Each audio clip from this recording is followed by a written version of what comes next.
Act, Cap 323, dated the 19th of November 2020.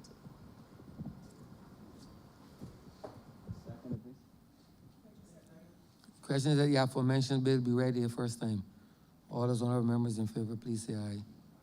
Those against, please say no. We think the ayes have it.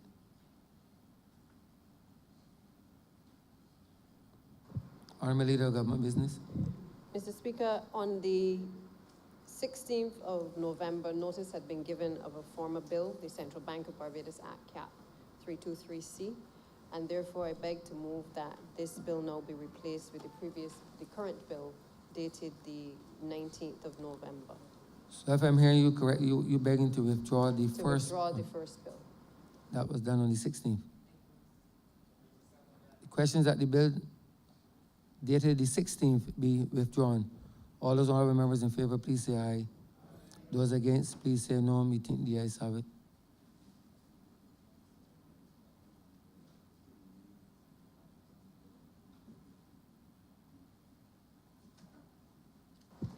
So, Mr. Speaker, I just want to clarify as well that the order paper, order number 2, will still read the Central Bank of Barbados Act, but we will be referencing the one dated the 19th of November. That is understood. Avoidance of doubt.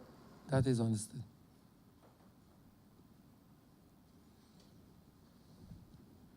Statements by ministers, congratulatory and or obituary speeches, personal explanations, motions for leave of absence, oral replies to questions, notices of motions for the adjournment of the House on matters of urgent public importance, orders of the day. Mr. Speaker, I beg to move the suspension of standing orders 6, 16, 18, 20, 42, subsection 5, 43, and 44 be suspended for the remainder of today's sitting. The question is that the aforementioned standing orders be suspended for the remainder of the day's sitting. All those honorable members in favor, please say aye. Those against, please say no. We think the ayes have it. The aforementioned standing orders are hereby suspended for the remainder of the day's sitting. Government business. Government business is now the order of the day. Order number 2, in the name of the Honorable Minister in the Ministry of Finance and Economic Affairs, to move the second reading of the Central Bank of Barbados Bill 2020. Honorable member for Christchurch East Central. Thank you very much, Mr. Speaker. I rise this morning, sir, to pilot this debate to effectively, sir, repeal the existing Central Bank of Barbados Act. Very aware, sir, that just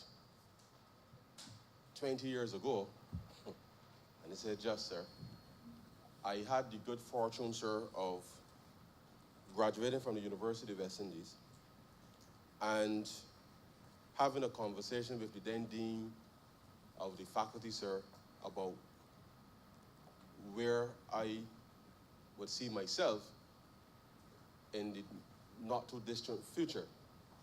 And as a result of that, sir, I was recommended from the Economics Department of the University of West Indies to the Central Bank, sir, to be the research officer for that year.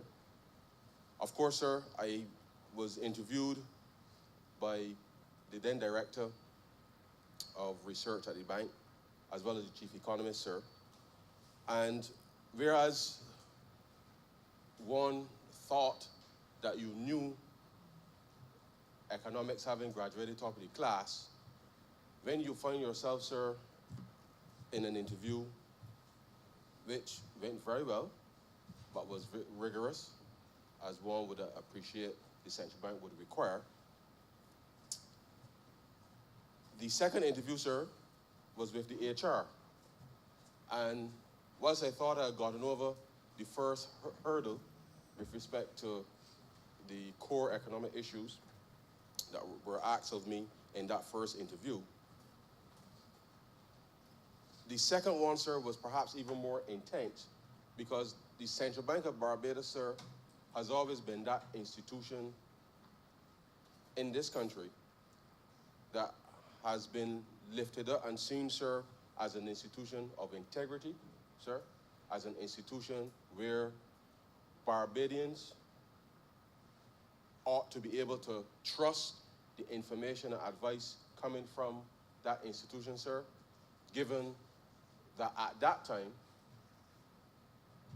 the institution that we knew as the Central Bank of Barbados served, sir, as a protector, as a guardian, if you like, sir, with respect to our way of life in Barbados.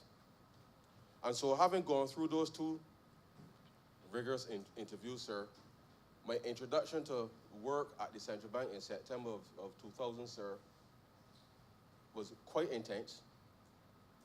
And it is only then, sir, that I started to realize that I knew very little about economics, having graduated at the top of the class, until you start to get into the meat, sir, and the substance of actually trying to understand how small open economies work, and certainly how we fit in the context of the global environment. And 20 years on, sir, I find myself in this place, bringing this bill before this chamber as part of a process where this government, sir, having come to office 2.5 years ago, found ourselves in a situation where the very institution, sir, that I would have to openly admit, sir, that I learned economics and its practice, found itself at the center, sir, of what could have potentially destabilized the Barbadian way of life, sir. And that, for me, sir, is a very powerful and emotional experience, because being the beneficiary, sir, of state-funded tertiary education, I know, sir, that without that support, I would not be here today, sir, to be able to do that which ordinary Barbadians have been able to do, sir, since our inception, certainly, sir, since our independence. And it is a very emotional moment for me, sir, because you would recall, sir, that not only did we come to office to try to stabilize the economy, but equally, sir, the future of this country with respect to the policy as it relates to a tertiary education, sir, and allowing ordinary Barbadians, sir, whether you're from Peterkin, sir, or Pike Corner, or any part of this country, sir, to be able to aspire, to be able to give back to your country that which your country, sir, had invested in you. And so I stand here this morning, sir, very proud to be able to demonstrate to all Barbadians that this Barbados Labour Party government, sir, continues to be committed, sir, to ensuring that the people of this country ought not to ever, sir, feel as if they can lose hope, because our commitment, sir, to the development of our human capital, to the people, sir, of this country, is critical to ensuring that we can continue to lead in the world, sir, to lead globally, knowing that we have invested in the welfare as well as the well-being, sir, of all Barbadians. We came to office 2.5 years ago, sir, in a climate where we observed over the course of 5 years, of the previous 5 years, between 2013, sir, to 2018, an environment where the Central Bank of Barbados, which, as an economist, sir, one of the most trusted institutions, not just in Barbados, but in the region, and I dare say, sir, as a Barbadian, the Central Bank was, for a lot of people that institution that they could trust and put their faith in, because when you put your monies into any financial institution, but for the most part banks, sir, most Barbadians felt as if the central bank, sir, had their back. But over the course, or during the period, sir, 2013 to 2018, we observed some very disturbing trends developing where, for the first time, sir, the central bank started to make up, well, I shouldn't say the central bank, the head of the central bank started to make up his own surveys, undermining, sir, the very process of data collection and rigorous statistical analysis, sir, and then making it public, sir, as if to make light of the important work that certainly the statistical service, as well as other agencies of government responsible for the collection of data. Then we saw, sir, a situation where the previous governor of the central bank, stopped engaging with the press to release information, sir, in the timely fashion that ordinary Barbadians had come to expect, sir, of the leadership of that institution. Equally, sir, the central bank, during the last administration, engaged in what we refer to, sir, as monetary policy, which is its domain, that was counterintuitive, sir, to what its mandate was. And as we all know, as Bajans, sir, very easily what the mandate of the central bank is. And that is to maintain, sir, the parity of the Barbados dollar to the US dollar. And we all know, sir, that is 2-to-1. And therefore, the government, as well as the central bank, sir, both equally have an obligation, sir, to ensure that whether it is fiscal policy on the government side, sir, or monetary policy on the central bank side, that is important that those two sets of policies are consistent, sir, with respect to maintaining the peg of the Barbados dollar to the US dollar. It's a simple philosophy, sir, that we have taken as a country since the establishment, certainly, of the central bank in 1973. And we, therefore, come to this place this morning, sir, very, very aware that we have to ensure that there is trust, there is credibility, and certainly, sir, in the context of a central bank, credibility is perhaps the most important element, because credibility, in economic terms, sir, speaks to the level of investment that one could expect either externally to the local business climate, sir. And therefore, a central bank, sir, has to do whatever it has to do to ensure that it is credible. And to the extent that the actions of a central bank, sir, really determines whether people will get a job or not. Because the business environment, the investment climate, sir, are often determined through monetary policy. Whether banks lend, whether financial institutions lend to one another, what are the terms of those loans, sir, whether short-term or long-term. The management of the financial resources within the system, the financial system, sir. The stability of the financial system is critical, sir, critical to the operation of any economy. And therefore, a central bank, sir, has the responsibility as the entity who, in a real sense, sir, if a bank in this country, or any country for that matter, but if a bank, sir, found itself in trouble, it is the central bank whose responsibility it is to ensure that there is no systemic risk or contagion that can spread within the context of of the financial system. And therefore, the operations of a central bank must be consistent, sir, with that very most basic and fundamental tenet. The reality is, sir, that banks sometimes fail. We have not had a bank failure in Barbados for some time, sir, and long may that remain so.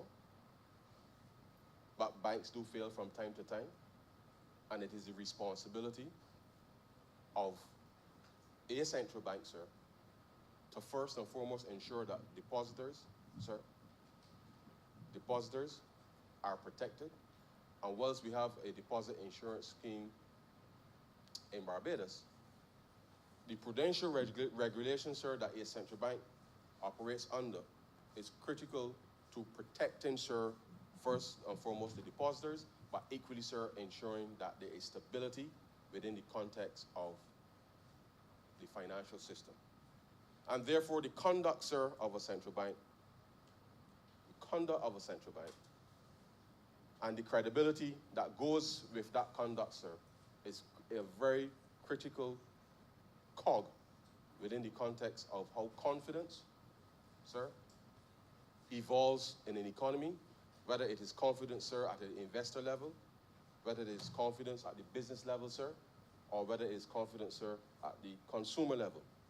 Because whether a consumer, sir, determines whether they will borrow to do a little renovation, sir, or borrow for a mortgage, or borrow, sir, to start a small business, sir, that is, for the most part, linked and driven to the level of confidence that they see in their being able to get some return on that investment, sir, down the road.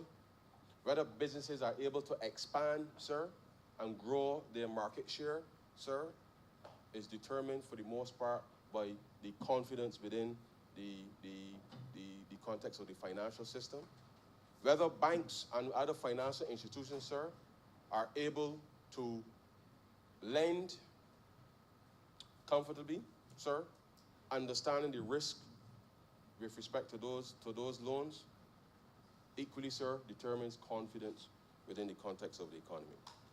But all of this, sir, is predicated on a regulator, a central bank, being able to ensure that it is first and foremost, sir, monitoring the conduct of not just the financial system, but understanding, sir, what is required to be able to keep the monetary policy position in terms of, in our case, sir, the protecting of the peg,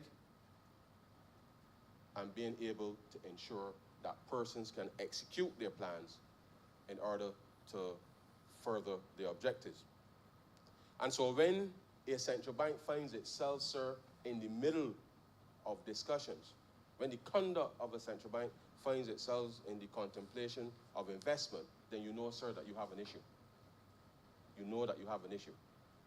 Because as a regulator, sir, as a lender of last resort, your interaction with the market, as we will say, sir, is pretty much, sir, more from the perspective of having to intervene to prevent something as opposed to intervention in order to support reckless spending on the part of a previous administration. And therefore, we observed between 2013, sir, and 2018, a series of downgrades of the credit quality of Barbados, which in part, sir, was supported by financing from the Central Bank of Barbados to the last government, that saw our credit rating, sir, move from double B all the way down, sir, to triple C, which is quite extraordinary, because of both the fiscal and monetary policy that were being executed by the previous administration and by the then central bank, sir, that led to us losing, sir, significant amounts of foreign exchange because the confidence, sir, the confidence was waning with respect to private investment.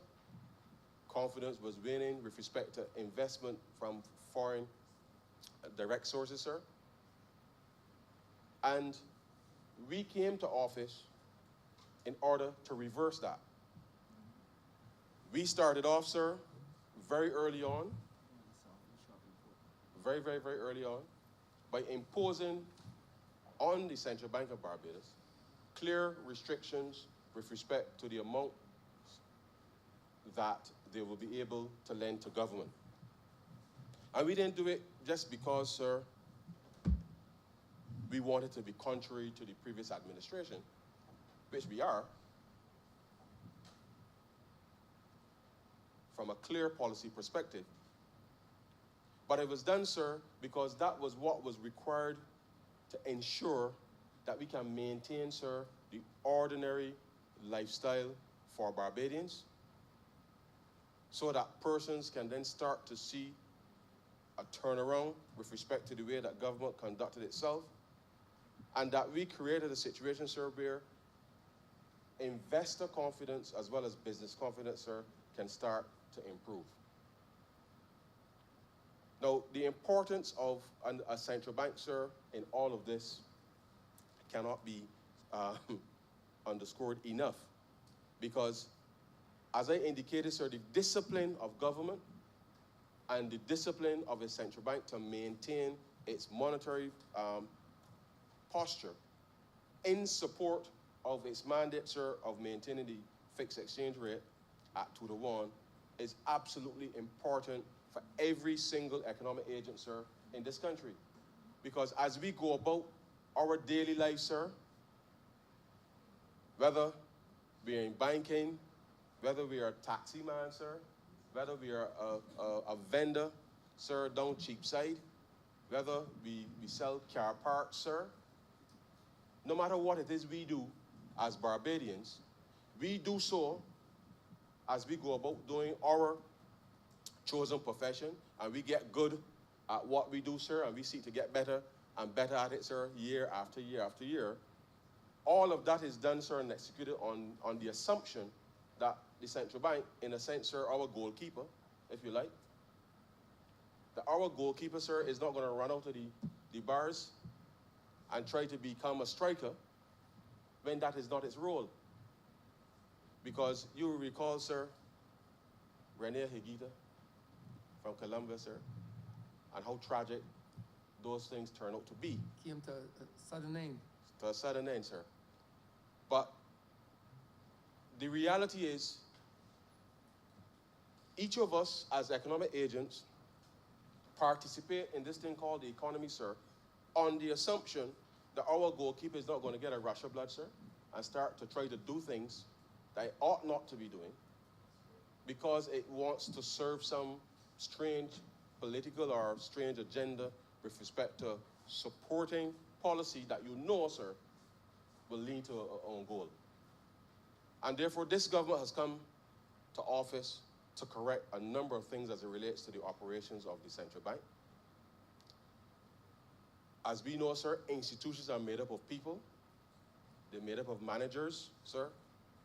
And therefore, we have to ensure that the corporate governance as well as the internal management of all of our institutions, sir, all of our institutions are sufficiently strong that, one, it insulates the institution, sir, from any political interference. As you know, sir, the central bank has always prided itself on the independence, and long may that remain so, sir. But much more importantly, one cannot be so independent that you're detached from the reality of ordinary Barbadians. And therefore, the appreciation for why that independence is important in the context of the ability, sir, to understand the plight of ordinary Barbadians is absolutely critical in this small open economy called Barbados. And that, sir, above all else, is why we have come to this chamber today, sir, to deal with the legislative slide, sir, with respect to creating the framework with respect to reforming that process. But it is up to the people of the central bank, sir, who work there, who ultimately, sir, will determine through their actions whether they will live up to those ideals that the central bank has set for themselves. One of the things, sir, that I am very proud of the central bank, and it is a written and unwritten rule all at the same time, sir. And it is enforced very fiercely, because from the inception of the formation of the bank, sir, under Sir Courtney Blackman, sir, one of the very, very clear rules was that there was to be no hiring, sir, of family members within the context of the central bank. Now, sir, one would appreciate that in a banking environment where money is involved, why this would be important. Because the ability for persons to execute their tasks dispassionately required, sir, in those early days, the assurance that there will be no familial relations that could potentially, sir, create any issues within the context of the operation of the bank. And this, sir, has been one of the strong features within the context of the operations of the bank. And it has remained so, sir, up until now. And that, sir, is one of the very, very important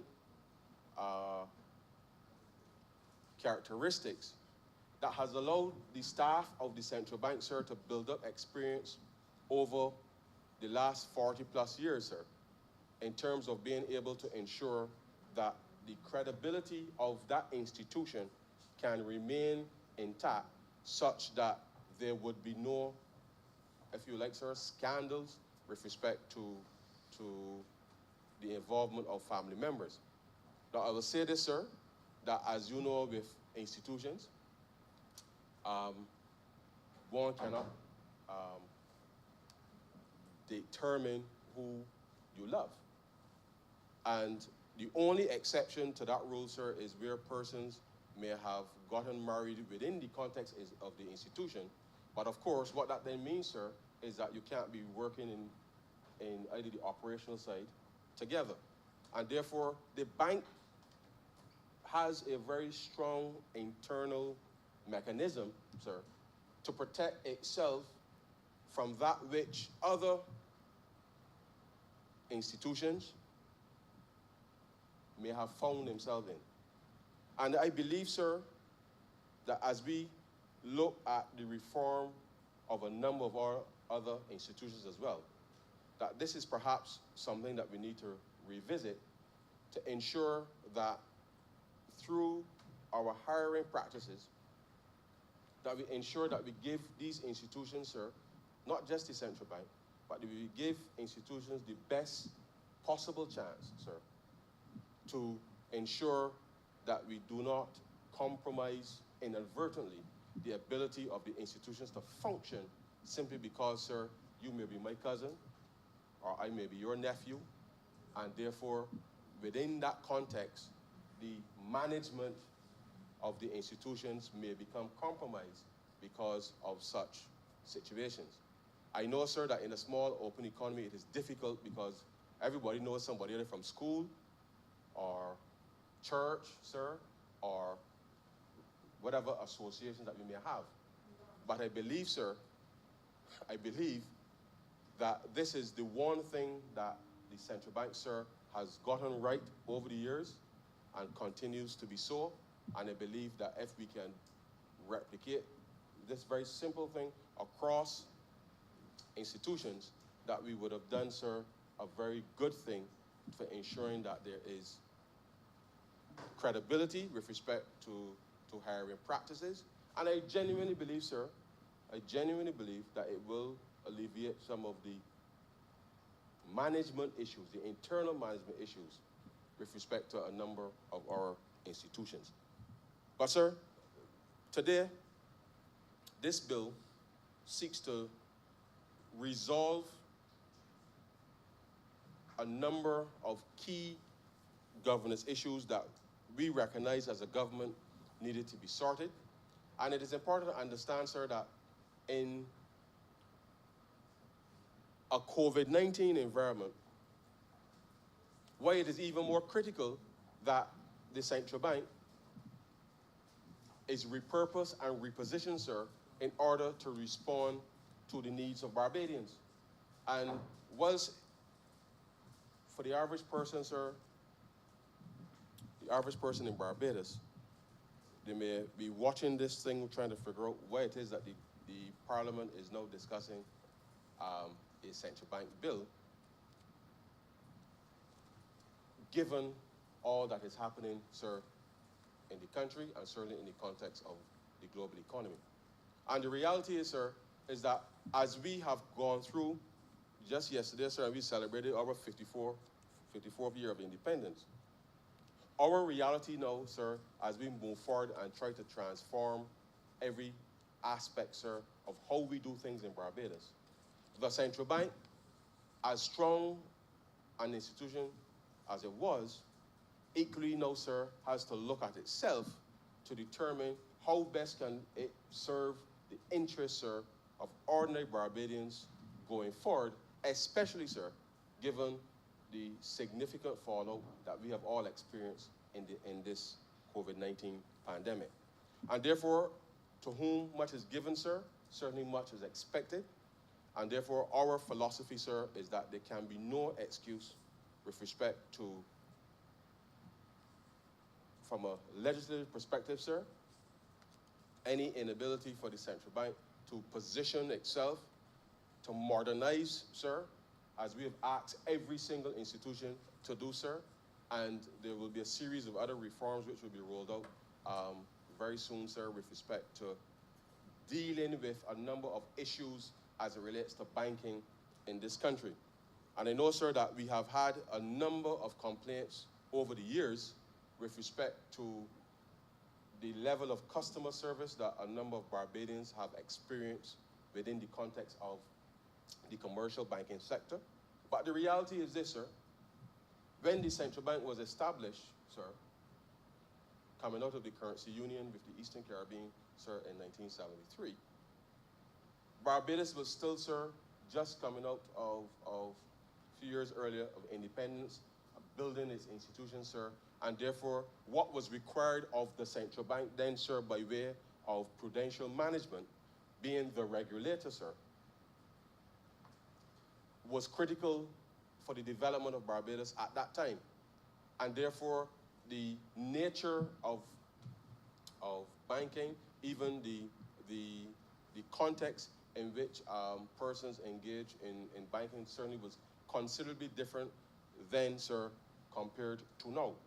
And therefore, as we move forward in the 21st, in this now, the third decade of the 21st century, sir, the central bank still has to ensure that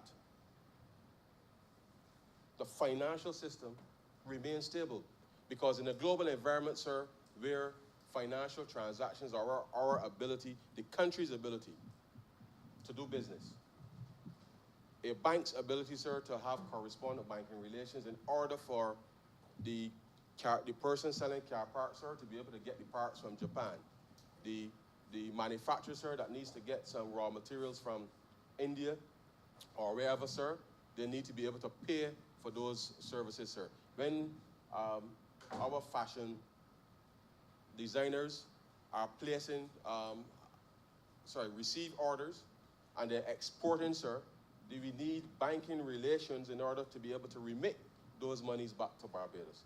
And therefore, the conditions, sir, under which we are operating today certainly are much more hostile, given all that we have seen with respect to the OECD, the EU Financial Action Task Force and all of the related activities around know your customer, and all of these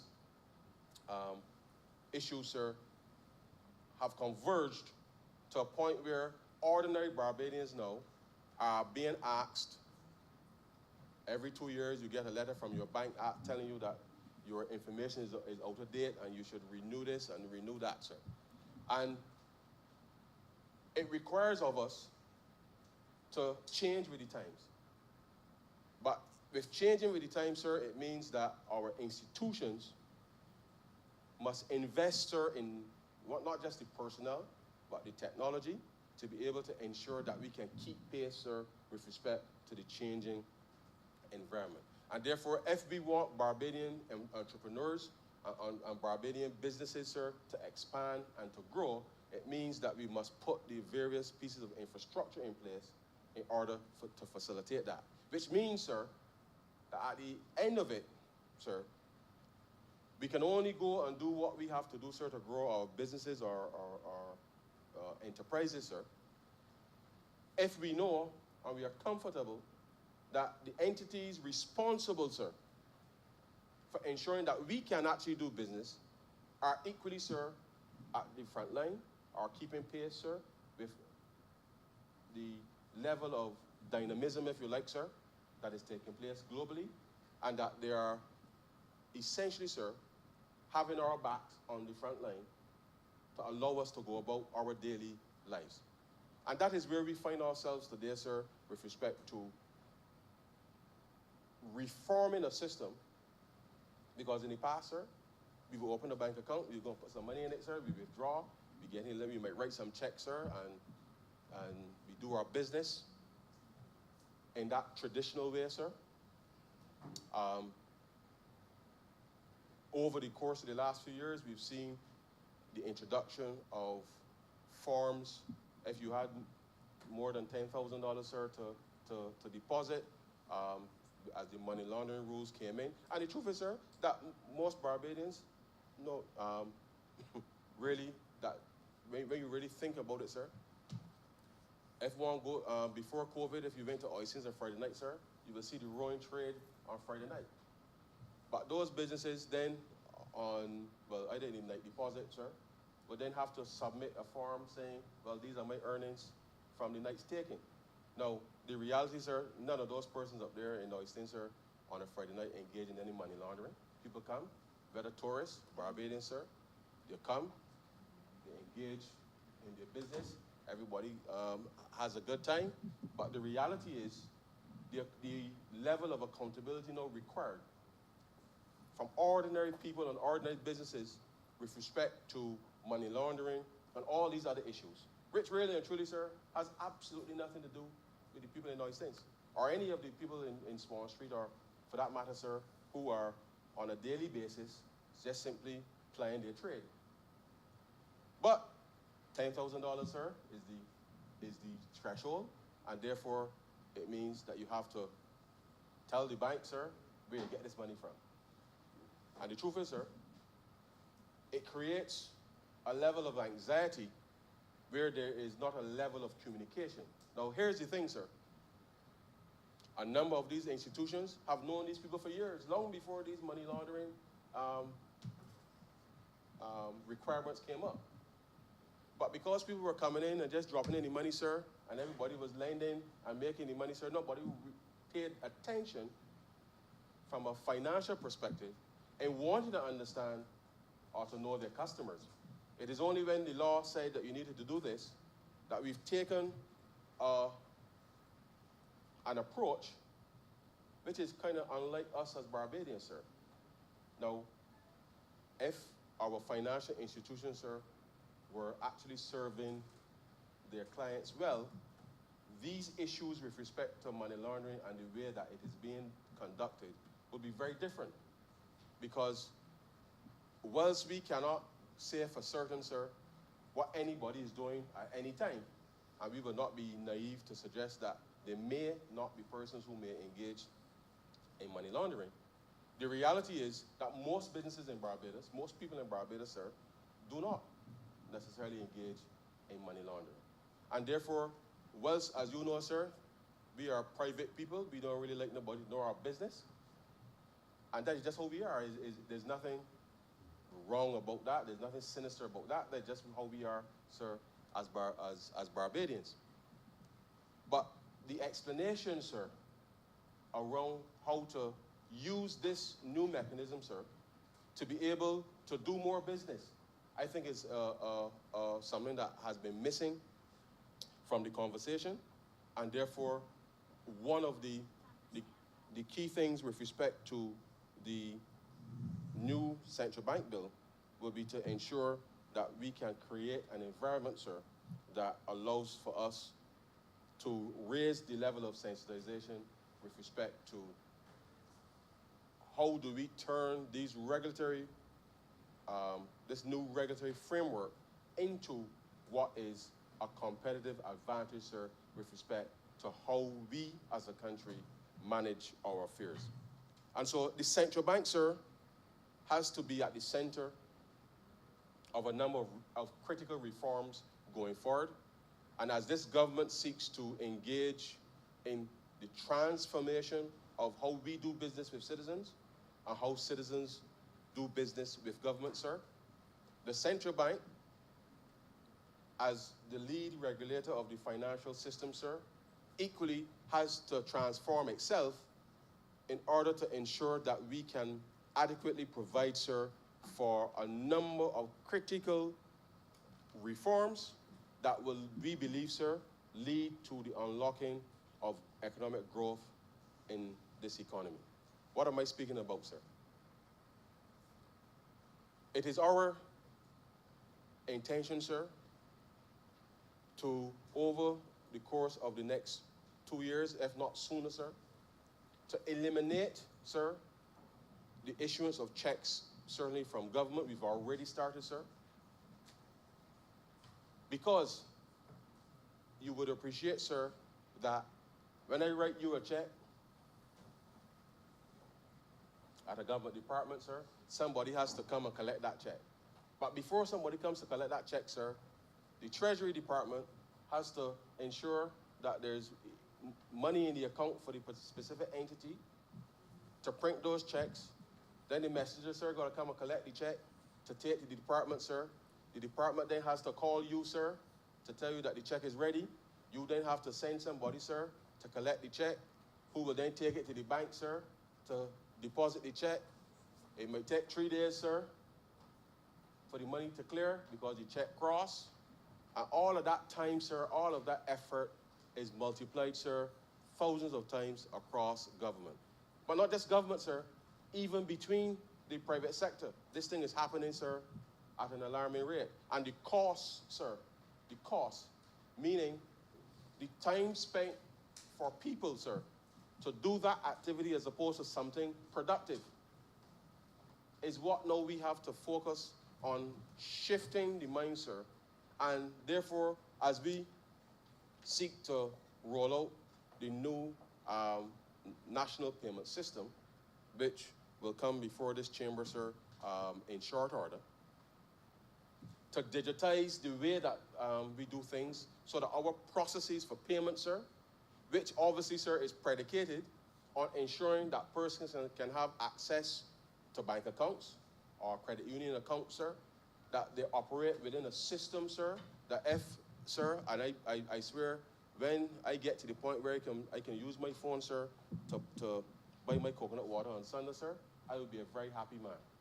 Because it will mean, sir, that we have penetrated and provided a level of financial inclusion, sir, which is important in this country. And we need to get to that point, sir, and the central bank is a critical institution for unlocking, sir, a lot of that pent-up capacity within our system. Simply put, sir, we have too many people, when the day comes, sir, running around, moving checks, moving money, trying to determine whether payments going through, sir, because of the number of people involved in that process, which when you really think about it, sir, whilst these people are hired to do that specific job, that is not really adding anything new to the output in terms of the economy. And therefore, for our businesses, employers, sir, what we want to be able to do is to pivot now, sir, and redirect those resources to something that is much more productive in the context of your business. In relation to government, it means that persons who are relying on government either for some benefit payment, whether you're providing a service to government, sir, there will be greater certainty so that we can transfer, sir, directly into your bank account. But the central bank has to be geared, sir, to facilitate, sir, that upgrading of the technology that would allow for us to be able to get to a place where we build an ecosystem, sir, that through your mobile phone, sir, you can pay anybody in Barbados or even outside of Barbados. And that is one of the critical reforms, sir, that this central bank now has to lead in order to ensure that we can truly bring more people into the financial system such that people can actually, sir, do business with ease. It is not a fait accompli, sir. It requires a lot of work, a lot of coordination with all of the financial institutions. But equally, sir, I say to the business community, sir, that whilst government is leading the charge with respect to the modernization of payments, private sector businesses equally, sir, along with the financial institutions, we must encourage, sir, all of our customers, all of our clients, sir, ordinary Barbadians, to get on board. Because this is a change, sir, that I believe will be significant and will create opportunities, sir, for real economic growth in this country. And we, in this government, are committed, sir, to unlocking those avenues for growth that is inclusive, sir, and therefore the provision of payment services, the provision of banking and other financial services, sir, will be a critical component in terms of how that is delivered to people to ensure that persons can conduct their business, sir, with respect to whatever it is that they wish to engage in. Now, sir, in addition to that, when it comes to credit reporting, sir, which is again one of those very critical cogs for doing business and the business environment.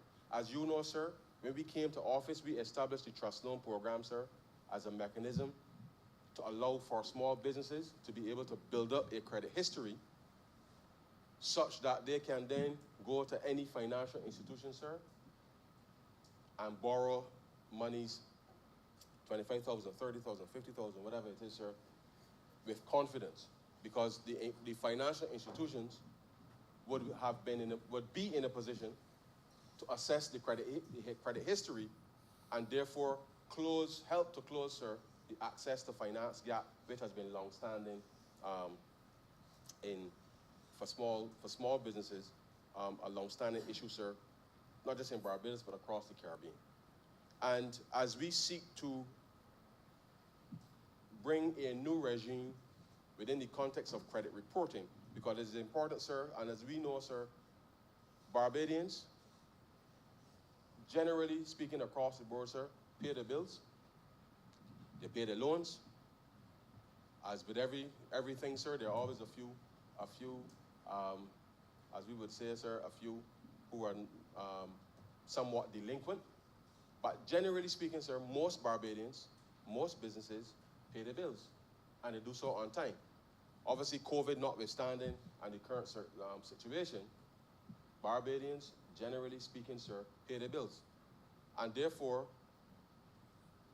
that feature with respect to how we deal with credit reporting and unlocking access to credit for not just businesses, but certainly entrepreneurs and, and, and individuals will be a critical responsibility that the central bank equally, sir, in the next year will have to roll out with respect to being able to fully, sir, put Barbados on a path with respect to being able to get back to a level of respectability, not just to rise in the indexer with respect to doing business, but it is really about changing the way that Barbadians do business, not just with government, but do business with each other, how businesses relate, sir, to each other. B2B is the jargon that is used, sir. And equally, even peer-to-peer lending, sir, is one of those things that we now have to address in a very frontal way very early in 2021. But the central bank, sir, will have an extraordinary set of responsibilities to move Barbados, sir, from where we are today to where we want to be, as the Prime Minister says, world class in 7 years. And therefore, as we seek to put the building blocks in place, this particular central bank bill, sir, that is before the chamber today we see as a critical piece within that puzzle in order to build out the capacity for Barbados to become world class. Now, let me say, sir, that you will note that in the bill, the tenure of the central bank of the central bank governor, sir, is now proposed to be 6 years. And we have done that deliberately, sir, to, in a sense, move away from what may have been observed in the past with respect to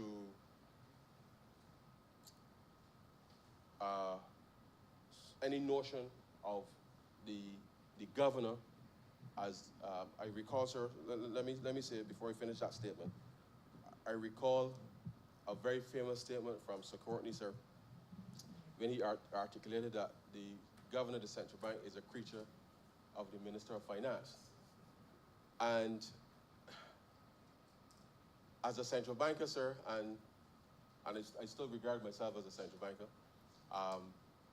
and the minister with some responsibility for finance, it is an interesting statement, because I absolutely believe, sir, in one, the independence between the two, and that independence, sir, comes with understanding what my job is and what the job of the governor happens to be.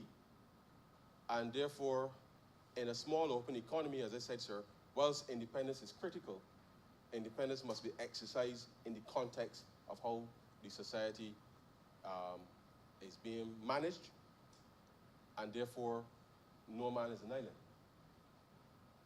However, the new provision of the bill, sir, gives the tenure for the central bank governor for 6 years, and the central bank governor obviously is eligible for reappointment. We have changed the tenure with respect to the directors, sir, and we will have some transitionary provisions with respect to being able to ensure that at any given time that there's always continuity, sir, with respect to the board of directors of the Central Bank of Barbados. As you are aware, sir, for most institutions, whenever there is a change in government, directors generally put their instruments at the disposal of the minister, and therefore that practice, sir, there's nothing that will stop a director in the future from putting their instruments before the minister. But what we have sought to do, sir, is to further insulate the bank by appointing directors, sir, on a staggered basis, such that there's always continuity with respect to the management of the board. There's an executive committee, sir, which is comprised of the governor as well as the two deputy governors, sir, which are responsible, sir, clearly for the operational side of the bank. In our discussions with respect to with the stakeholders, it was important to establish the difference between the board and the executive committee by way of ensuring that there is daylight between the determination of monetary policy, which falls within the purview of the executive committee, as opposed to the board itself, where the director of finance sits as a member on the board of directors. And whilst this was indeed the case and practice before, as I knew it, sir, in the context of the determination of monetary policy in the past, we have determined that we will have that specific structure in place to ensure that there is sufficient daylight between the fiscal policy of government, since the director of finance represents the government on the board, but that the monetary policy, sir, will be, and all those operational decisions in terms of the central bank will be obviously done within the context of the executive committee of the board. And so what we have sought to do today, sir, is really to strengthen the governance of the board, of the central bank, to have operational autonomy, whilst at the same time, sir, maintaining the level of accountability that we want to be able to assure the public that the bank and its officials, sir, including the governor, will have a responsibility, obviously, to the whole of Barbados, but that there are mechanisms, sir, in place to ensure that a minister of finance can't get up one morning and determine that they will get rid of the governor of the central bank. And so we have introduced, sir, a concept of a double veto, where in the event in the future that a situation may arise where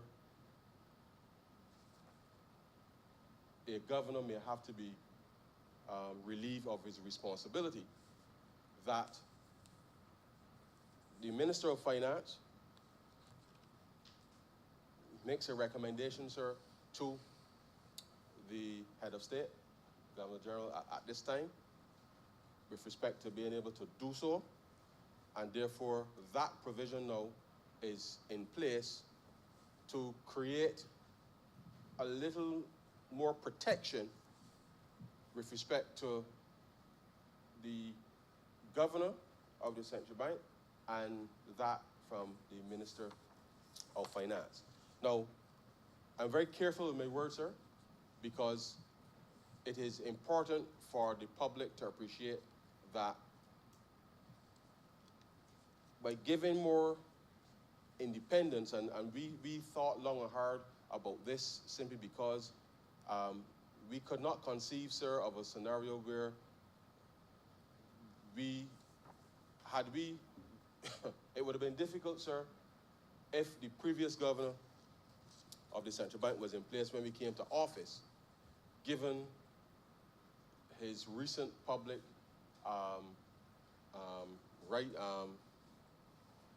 publications, as well as actions, sir, would have seen him totally in conflict with the government's policy with respect to bringing discipline to the public finances. And therefore, we felt it was important that only where, sir, situations of absolute incompetence, sir, arose, that even if that happened, we still needed to have some level of further due process, if you like, with respect to being able to ensure that the process can be followed in a much more accountable way, such that we have that double veto within the context of the bill to ensure that there's one, protection for the governor, but equally, sir, that within the context of the minister responsible for finance, that there has to be good reason why you relieve a governor of the central bank of his duties. And the reality for that, Mr. Speaker, is that the removal of a governor of the central bank in the context of any economy is a significant market mover. And therefore, if one is to inspire confidence in the conduct of whether it's your monetary policy or fiscal policy, sir, that those decisions cannot be taken lightly, and therefore, even in the context of the government now, when it comes to accountability, that the government equally has to be accountable, or the minister responsible for finance, sir, equally has to be accountable for relieving the governor of the central bank of his duties, and that is being now sought, sir, to be done through the head of state, as opposed to you just call one morning and say that you're gone. And that, sir, we believe is one of the fundamental improvements of this bill, to ensure that we bring greater accountability to the process and allow governors to render advice. As you know, sir, advice does not always have to be taken in part or in full, but to allow officials to know that they can do their jobs without feeling as if they're under pressure, sir, to follow a particular line of march from a future government or Ministry of Finance, sir, that may find itself on the wrong side of the public policy process. Now, one of the key things, sir, which I must address before I close is, you would recall, sir, that the bank, having printed $50 million a month, sir, to support the payment of wages in the public sector, sir, for a significant period between 2013 and 2018, sir, when we came to office, held over $2 billion, sir, in treasury bills, which is something that, to be quite honest, sir, is I don't have any here on my head, but if I did, sir, it would be it would be raised right now. But when I think about it, sir, and the discipline that attended the central bank in the past, as well as the government, because when we left office in 2008, sir, the central bank did not hold a piece of government paper. If they did, it was probably at the end of 2007, 20 million, but they normally dispose of those very quickly. So it was never a habit, sir. It was never a habit in my professional experience for the central bank to be holding government securities. As a matter of fact, sir, the central bank generally will make profits and remit to government, and obviously government was much more disciplined when I was practicing central banker. And when we came to office, the central bank had on its books, sir, $2 billion approximately in treasury bills. Quite extraordinary. And therefore, no matter how you look at it, sir, the bank was at the center, literally, sir, holding the bag, if you like, for the absolute, sir, indiscipline when it came to the public finances by the last administration. And as a result of the debt restructuring, sir, we had to make decisions related to that stock of debt, which then, sir, as you would know, if you're holding such a large set of securities, it means that the interest payments that you are getting, sir, would have been substantial. And therefore, we had to write off a significant part of that debt which certainly is, from a solvency perspective, sir, would have left a hole in the balance sheet of the central bank. And we did so, sir, not because we wanted to be callous, but to ensure that we can put Barbados back on a path with respect to fiscal discipline so that we can resolve a number of other matters in the economy with respect to the payment of arrears, sir, the settling of refunds for a number of Barbadians, sir. A number of companies were providing services to the government and weren't being paid, sir. And we've had to put, as we would say, sir, round things right in relation to that. And so, in that context, because debt normally has ranks higher, sir, within the context of the obligations, it meant that because the central bank was holding such a large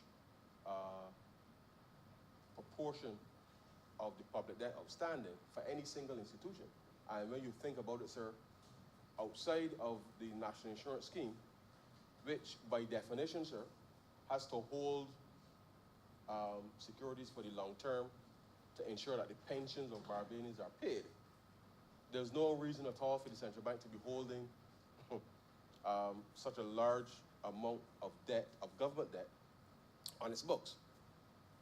And so the debt restructuring was undertaken, sir, given that, one, there was no rationale for the bank to be reasonably holding such a large quantum of debt. The result is that the bank will need to be recapitalized. There is the section here that speaks to the recapitalization is quite clear. We have been in discussion, sir, with the International Monetary Fund in terms of a plan for recapitalization. As I speak, sir, over the course of the last 2 weeks, we have been engaged in a technical assistance mission, sir, with respect to coming to a resolution with respect to how the central bank could potentially be recapitalized. But further information on that, sir, will come at the appropriate time. But as you would appreciate, in this environment, sir, whilst it is important for the central bank to be seen as solvent, and it should be solvent, sir, given that it is at the apex of the financial system. The reality is that when we did the debt restructuring, we ensured that there was a stream of income that would allow the central bank, from an operational perspective, to still be profitable. So whilst the capital of the bank has to be resolved, when we did the debt restructuring, we did put in place a stream of income coming out of that, such that the bank will still be profitable with respect to its operations. It means then, Mr. Speaker, that a lot more discipline is now being applied to the management of the central bank and its resources, in the same way that the government has had to be disciplined with respect to the management of our fiscal situation. And therefore, as we would say, sir, if you know, when we were growing up, sir, and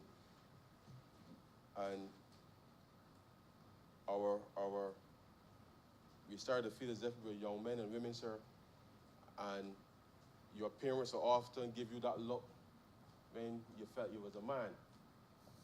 And the point I'm making, sir, is that sometimes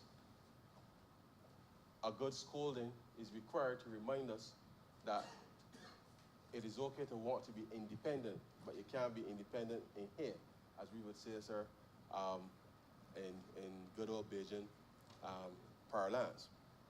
And therefore, as government, as the parent, sir, if you like, we have had to be disciplined. The central bank, equally, sir, will have to be disciplined with respect to its operations, because as we have indicated, whilst we agree with the independence of the bank, it cannot be in isolation, sir, as of what is happening in the wider society with respect to the economic situation. And so, sir, this bill before the House today, as I said, is intended to deal clearly with the improvement of the operations and the accountability, sir, with respect to how the central bank manages itself. I've already indicated a lot of the work that now has to be done, that the central bank will be at the center of playing its part to ensure that the wider financial system now, sir, is literally engaged to allow Barbados to grow and grow faster in the 21st, in the third decade of the 21st century, to be able to assist ordinary Barbadians with respect to being able to do business easier and allow for an environment where not just the payment system, sir, will deliver what we believe will be greater financial inclusion, but equally, sir, to be able to leverage the fact that through a credible and rigorous credit reporting system, that the oversight of that system will equally unlock resources with respect to a number of small businesses, entrepreneurs, and allowing for what we believe would be a greater level of economic activity in terms of unlocking growth and access to credit with respect to being able to allow businesses to grow in a much more sustained way, such as we come out of this COVID-19 environment. As usual, sir, all of the other issues related to conflicts of interest have to be declared with respect to the bank. All of the pension rights with respect to the staff have been preserved. We are in the process, sir, as I said earlier, of resolving the plan with respect to the recapitalization of the bank. Let me assure Barbadians, sir, that the relationship with government, and I think, sir, I will speak to that very quickly. The relationship with government, sir, is perhaps the most critical the most critical update, sir, of that, because in the past, sir, as you know, the central bank has, by way of what we call the ways and means, sir, allowed for government to be able to borrow in the short term with respect to its normal operation. So under Part 9, sir, it speaks to the bank being the fiscal agent and the depository for government. All of these routine things will continue. The bank's mandate, sir, is still to ensure that we maintain the parity with the dollar. But at 62, sir, and I want to speak, clause 62, sir, speak to this specifically, which is the prohibition on monetary financing. And it speaks, sir, at clause 62, the bank, except otherwise provided in this act, shall not provide any direct or indirect financing to the government or government-owned enterprises, including the A, grant by the bank of direct or indirect loans or short-term advances, B, issuance or guarantees by the bank for financial transactions. And clause subsection 2 says subsection 1 does not apply to the banks that are owned by the government. 3, the bank shall not purchase securities issued by the government or any government-owned enterprise on the primary market. 4, notwithstanding subsection 3, the bank may acquire securities transferred to it by the government in accordance with section 7 and section 43. 5, notwithstanding subsection 3 and 4, whereby an enactment, it is declared that a public emergency has arisen in Barbados, the bank may purchase marketable securities issued by the government or any publicly owned institution on the primary market where, A, sir, the total amount of government debt acquired by the bank pursuant to this section does not exceed 3% of gross domestic product. B, securities issued pursuant to this section shall, 1, have a specified maturity of a maximum to 5 years, 2, be issued at prevailing market rates, 3, to be repaid in cash only, and 4, not being rolled over or renewed. 6, sir, notwithstanding any other provision to the contrary, the bank may make temporary advances to the government to permit the government to manage its cash flow. This refers, sir, to the ways and means as I described earlier. 7, where the bank makes temporary advances pursuant to subsection 6, the temporary advances shall be subject to the following conditions. The total aggregate amount cannot exceed at any time 7.5% of the annual average of the ordinary revenue of the government for the 3 fiscal years of the government immediately preceding for which accounts are available. B, repayment in cash only within 3 months of the end of the financial year of the government, and C, bear interest at the prevailing market rate. Let me just state here, sir. In the past, our revenue forecast was predicated on having a good estimate of what GDP was. And certainly, sir, we observed that during the last administration, we saw an inflation, significantly so, of the GDP indicator, which then inflated the revenue target, sir, which was never realized, but it allowed the government to continue to borrow more, the 10% of the revenue projection, because the GDP was inflated, and that allowed, on the one hand, the government to access more resources from the bank than they would ordinarily have. What we have done here, sir, is to ensure that and not to blow our own trumpet, sir, but we have been very rigorous with respect to our data and forecasting. I can't say that will always be the case in the future, and therefore we have determined that the better way to deal with this and to have more discipline is to ensure that the revenue upon which the ways and means will be determined will be the 3 years prior, which is actual data, as opposed to some notional or fictional forecast, which the last administration sought to take clear advantage of.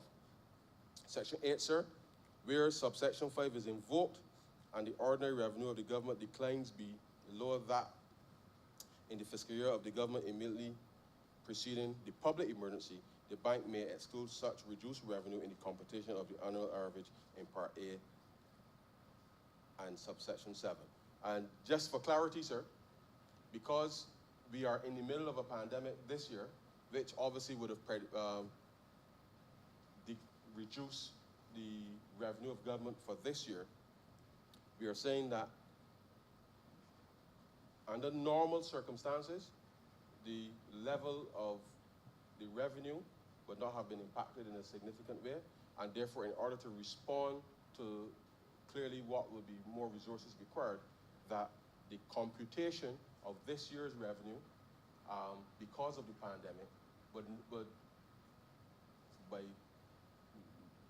mathematically, would bring down the average, and therefore we did not want that to be a part of the operations going forward, and therefore at any point in the future, whether it is a pandemic or a hurricane or any other extraneous factor that could potentially reduce the revenue for a particular year, that those extraordinary years, sir, would not be a part of any computation with respect to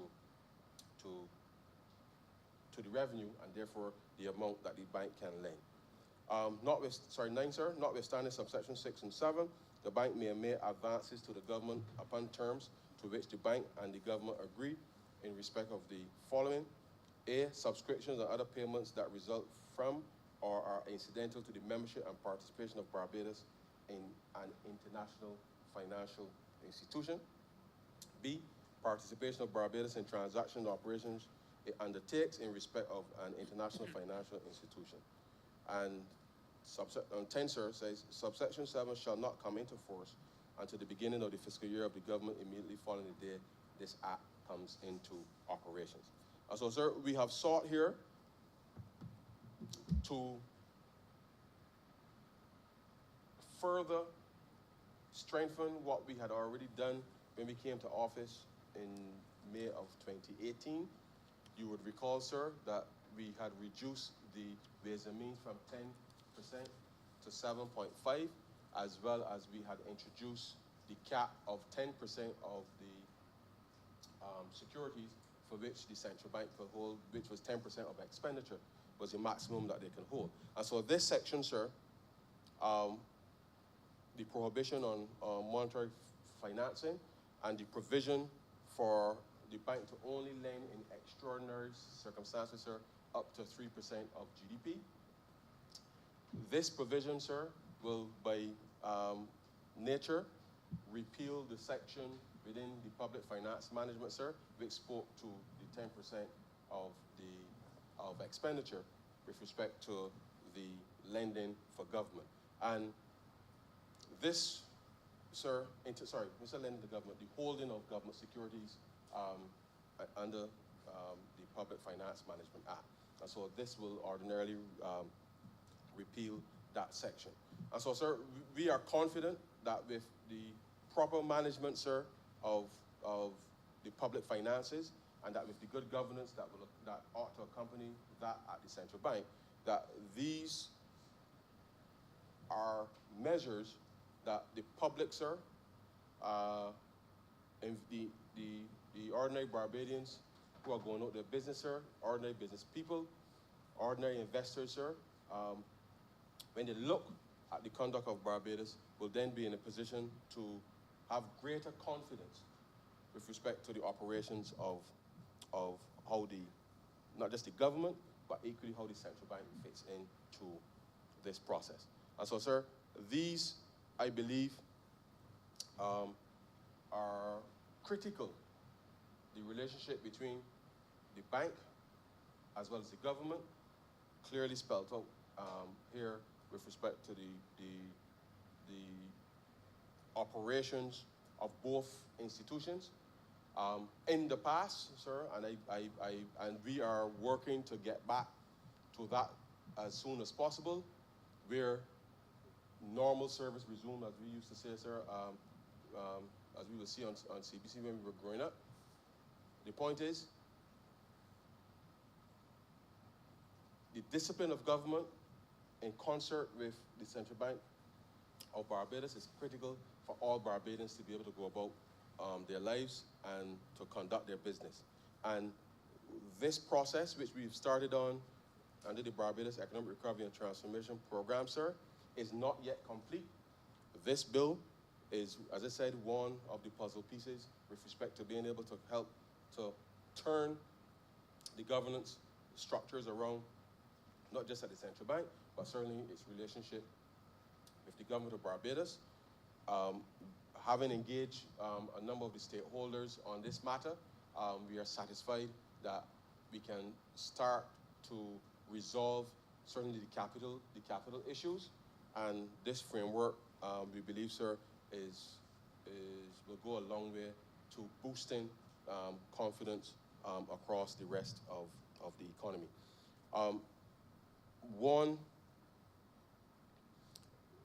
Section 77, sir, speaks to the transitional provisions, and that just lays out very clearly, sir, how the directors will be appointed within the context of this transition period.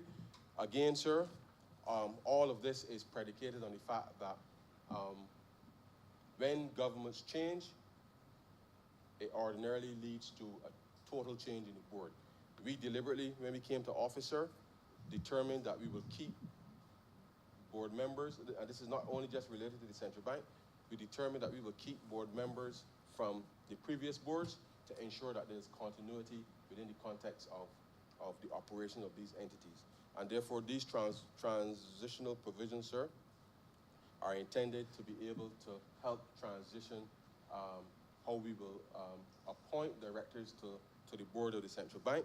And so when the existing terms come to an end, these transitional provisions here, sir, in subsection 2B, just lays out exactly how we will be able to appoint the tenure for the directors, and then obviously normal service, if you like, sir, will resume thereafter. And so, sir, these, the consequential amendments are the schedule, and this, we believe, sir, is a critical cog in terms of how we will change the landscape with respect to not just the operations of the bank, but how the bank will transform itself, sir, with respect to being able to better serve the public of Barbados. And with those few words, sir, I beg to move that this bill be read a second time.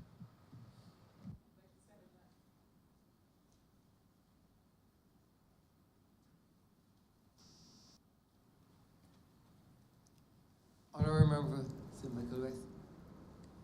Thank you very much, sir.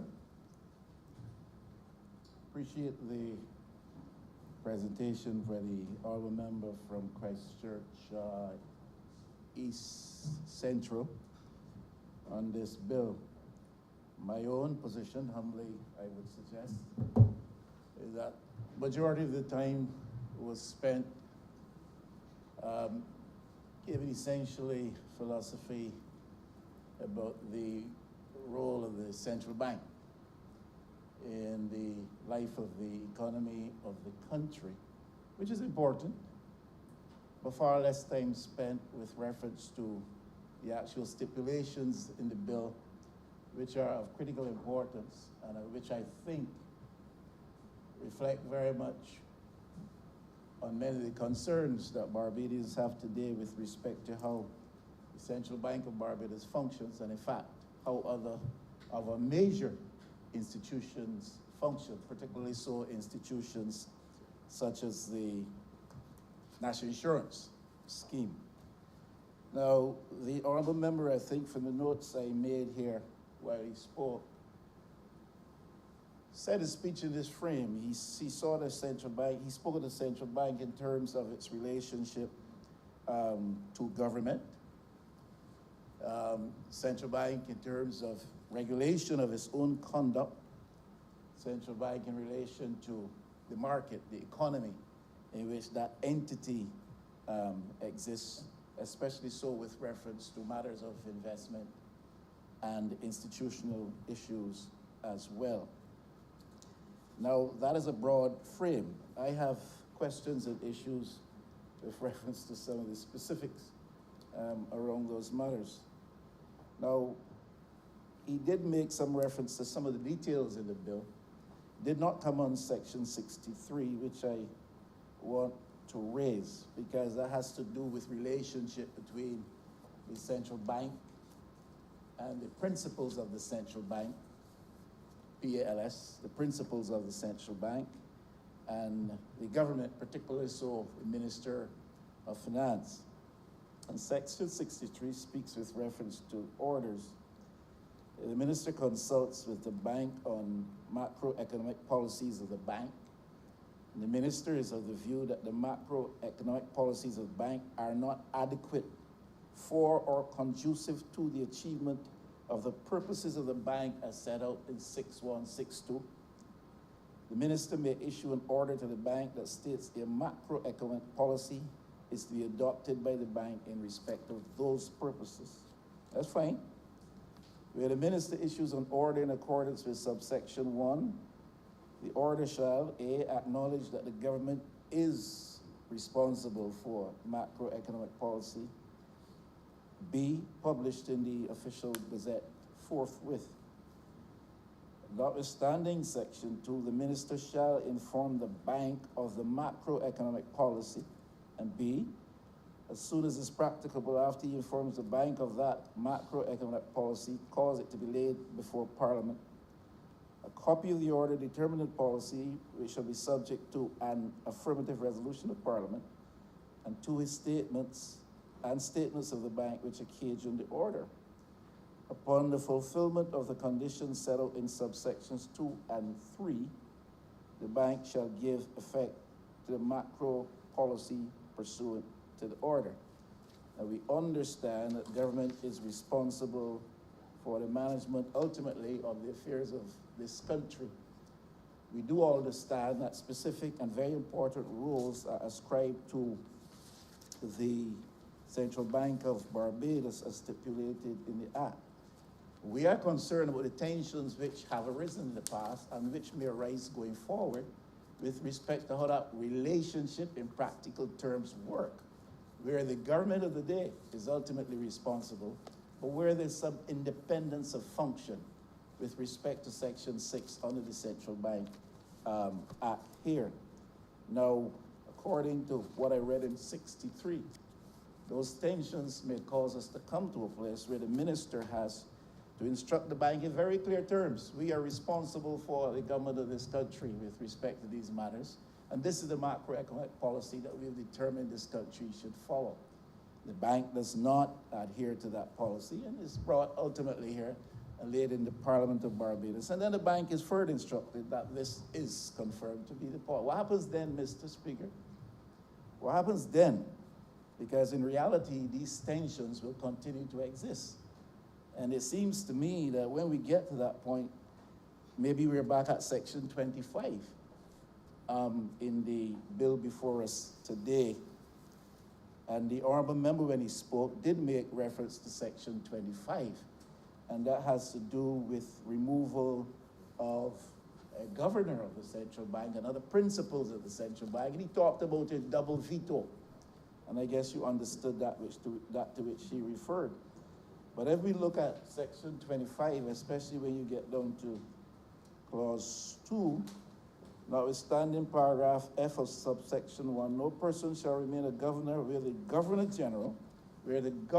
General, on recommendation of the minister, finds that he is unfit or otherwise incapable of carrying out his duties.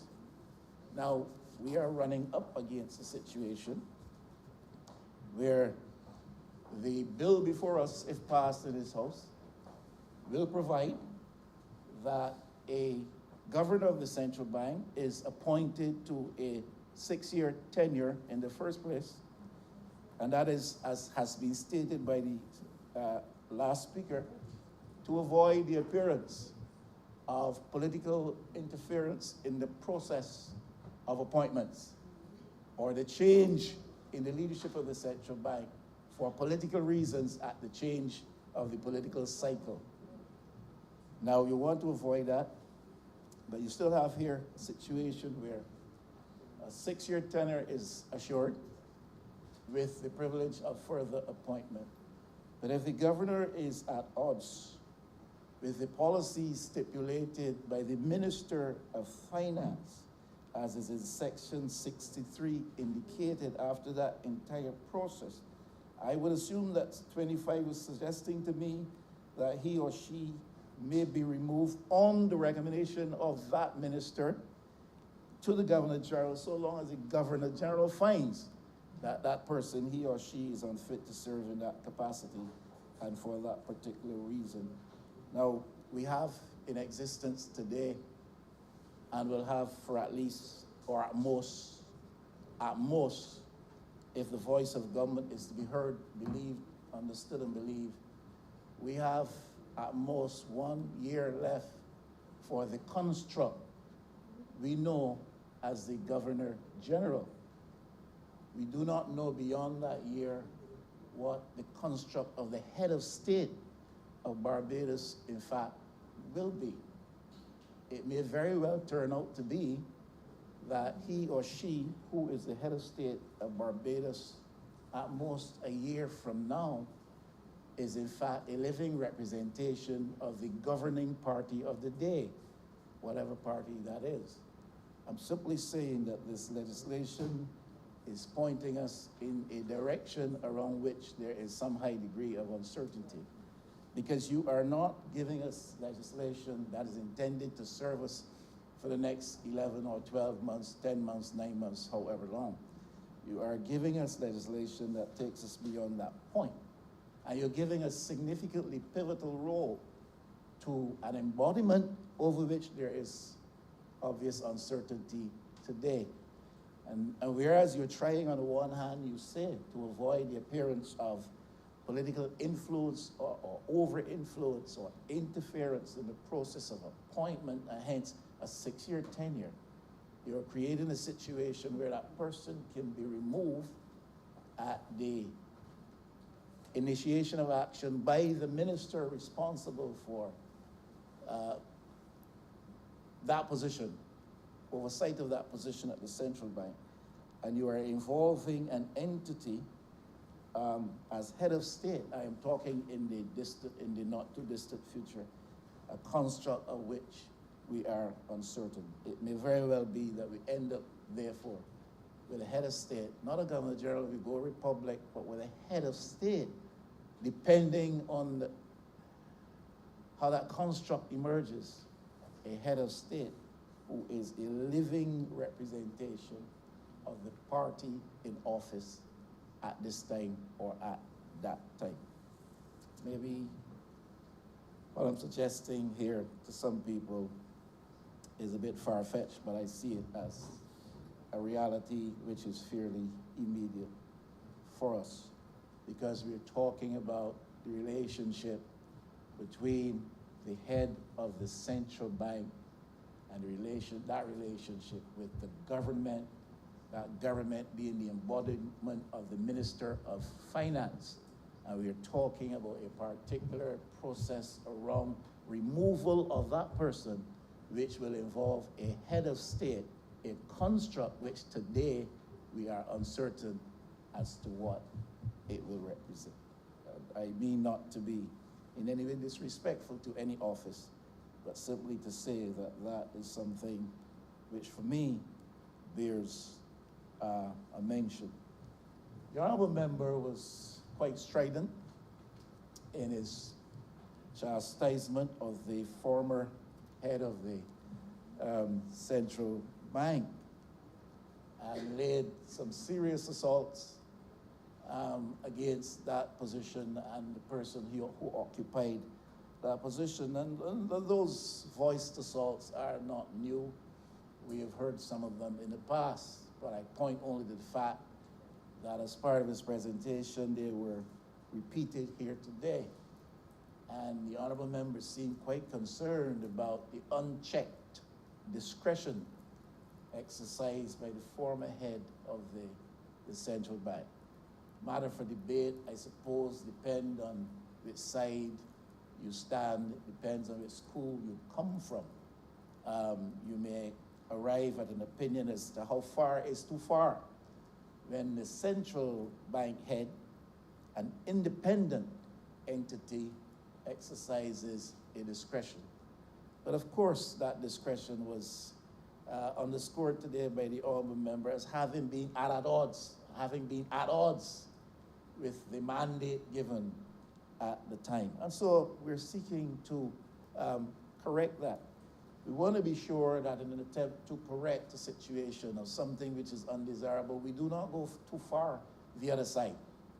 And that is always a problem, always a tension that we have to address, because we do not want functionaries in the public service, so to speak, to be able to so exercise discretion as to create a jeopardy for the interests of against the interests of the state, or to create a sort of a hostile environment existing between those who have been elected and appointed by the people to carry out specific functions and responsibilities.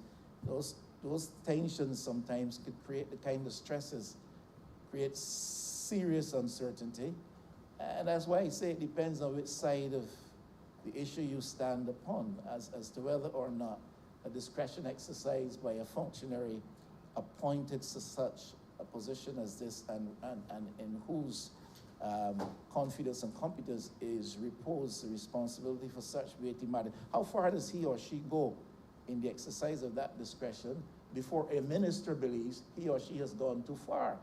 And is the minister also not exercising a very subjective view when he or she expresses that opinion? And it seems to be at odds. So we hear with unchecked discretion, there was a lack of serious transparency with respect to the operations of the institution. Because you aren't speaking to the government anymore. You're speaking at the government or around the government or over the government. You aren't speaking to the people anymore. You aren't speaking to the media anymore. A lack of transparency, and we do not want that around the institutions of this country, especially those which are critical. Now, we will address that through this legislation, at least we seek to do with reference to the Central Bank of Barbados. But we still have, and they report pretty frequently, we have situations where the National Insurance Scheme, I believe you're very well and perhaps more intimately familiar with these things than I am. They report when it chooses, when it seems good to them, so to do. And we do not have properly audited financial reports coming to the Parliament of Barbados. I don't know when the last one has come from the National Insurance Scheme in Barbados. We've talked about that before. So the matter of transparency at the level of pivotal government institutions is one worthy of address, and is significantly so. But we can't, limit the effort to the matter of the central bank simply because in the past we have had a principal who has acted in a way that displeases us. We've got to look at this business of transparency about the institutional life of Barbados in a holistic way. And we've got to be transparent ourselves while we do so in an attempt to address that. And of course, the charge of ill-advised monetary policy on the part of the bank at the behest of the then administration. I think that was what was being clearly leveled as a charge, or being suggested, that the monetary policy of the bank at this time, one of its core responsibilities, was ill-advised and very much in concert with ill-advised policies on behalf of the last administration. Now, that is not my statement, and that's not my suggestion. I'm simply reflecting on what I think I heard said in the House today. But these are matters of importance that we have to look at in a holistic way. We can't simply relate them to a particular individual. It must be that the goal of what we seek to do is institutional strengthening and the advancement of the integrity of the entity, which is a subject of our discussion. It cannot be that we are responding in any subjective fashion to what we saw as the failures of any particular individual or even a particular administration. It has to be that our view is that the institution itself can benefit from improvement in these ways, and that is why we set out to do these things. The matter of trust and credibility, critical element, that was stated, and of course that is true, because we want to ensure that there's a good business investment, a good business climate, a good investment climate. The honorable member mentioned that for sure. The protection of the interests of depositors in the financial institutions of Barbados, that was mentioned as one of the proper goals, or one of the goals which properly we need to seek as we seek to strengthen the Central Bank of Barbados as a pivotal institution. But I found it strange that that was just mentioned in passing, because what is happening to the interests, and I mean that in every possible way that you can imagine, what is happening to the interests of depositors within the functioning of the financial institutional environment around us today, Mr. Speaker, is something over which you are greatly concerned, I am sure. It is something over which I am concerned, because it seems as though people of Barbados have been left completely now at the mercies of the financial institutions, and that they do what they will, and they do it as whimsically as they will. It would seem, Mr. Speaker, and one wonders, what about the influencing role of entities such as the Central Bank of Barbados, and the heavy hand of government which can be brought to bear sometimes on these matters. So you can't pass over the matter of the interests of depositors in this fleeting way, and simply say that part of the reason why we need to ensure that the institution of central bank reflects integrity is because the interests of depositors within the system must be protected. I am talking about individual depositors. I'm talking about any reference to institutional deposits with the central bank or anything like that. The integrity of the financial system is to be maintained. But how does one weigh the integrity of the financial system, Mr. Speaker? Do we pat ourselves in the back and say we have not had any bank failures here in recent history? Do we pat ourselves on the backs and say there'll be no failed banks in recent memory, and therefore the integrity of the financial institutions that operate in this economy is intact? But there are other institutions which have failed, some very, very, very fresh in our memories, and some as a result of or because of actions of this very institution which we call the Parliament of Barbados. So we have had failure reflecting itself to the hurt and injury of people in Barbados. One may very well reflect on the whole matter of the restructuring of debt here in Barbados. Why was that necessary? And why was it necessary to go to the extent to which we went to address the situation? Is it because there was a lack of integrity in the system somewhere along the line that exposed Barbadian investors, even pensioners, to those kinds of jeopardy? So when we talk about the integrity of the financial system, we can't simply make reference to one institution down the road and how that institution is to be governed. The fact is, the financial systems around us are principal pillars in our everyday lives. And we've got to make sure that when we talk about integrity, we are looking at that again in a holistic way and not simply in a piecemeal fashion trying to address some issues down at the Central Bank of Barbados. Instability in the market, and a lot of the times that instability is triggered by dynamics which occur externally to our environment, but again, as well, sometimes at home. That instability is triggered by the unwisdom that attends some of the fiscal and monetary policy that we seek to implement in this country. So these things have to be looked at. I am seeking to suggest, not in a piecemeal, one-shot fashion, but in a holistic way. We have got to make sure that the financial environment in which we operate is sound and is possessed of a high level of integrity such that the confidence, the trust, the credibility of which the honorable member spoke would become reality. People's lives depend on those dynamics. And then you know of cases, Mr. Speaker, and others of us know of cases where because of failures, unexpected happenings, exposure due to somebody's delinquency or failure, people have had to experience misery or worse, suddenly bring their misery to an end in some undesirable way or the other. So these things are very important. We are celebrating, Mr. Speaker, 54 years now, having attained 54 years as an independent nation. We're going into our 55th year. We've gone into our 55th year now. And Mr. Speaker, a nation, you know, matures as its people. A nation matures as its people mature. A nation matures as its institutions mature and as its culture evolves. And we've got to make sure that the institutions which serve this country are brought to a greater level of maturity. We can attempt cosmetic improvements to give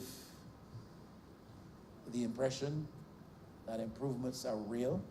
I'm not suggesting that's the case. I'm saying that in many situations, that is what people are wont to do, address the cosmetics of the issue rather than the central and core issues around the business at hand. And in this case, the profile of the Central Bank of Barbados must, of course, change in response to the influence that comes out of the market. But that profile must also change to affect what goes on in the market. And if that is not the case, then the central bank is stagnating and is not maturing. And if you got institutions like the central bank, national insurance scheme, and stuff like that, which are stagnating, we can hardly boast of the nation maturing in a balanced way, because certainly its financial life is a pivotal part of its lifeblood structure. The honorable member mentioned a national payments system, and he referred to that in rather glowing ways, which I suppose might be understandable, to eliminate payment by checks because of the costs associated with that, because of the enormity of the bureaucracy, the challenges which that brings, which would be associated with that. So we want to eliminate that payment by checks system. Whenever I hear this, I understand it, but I'm also thinking of that non-tech age category of persons around us who don't want to hear anything about that. Some of us are still privileged to have mothers who are alive.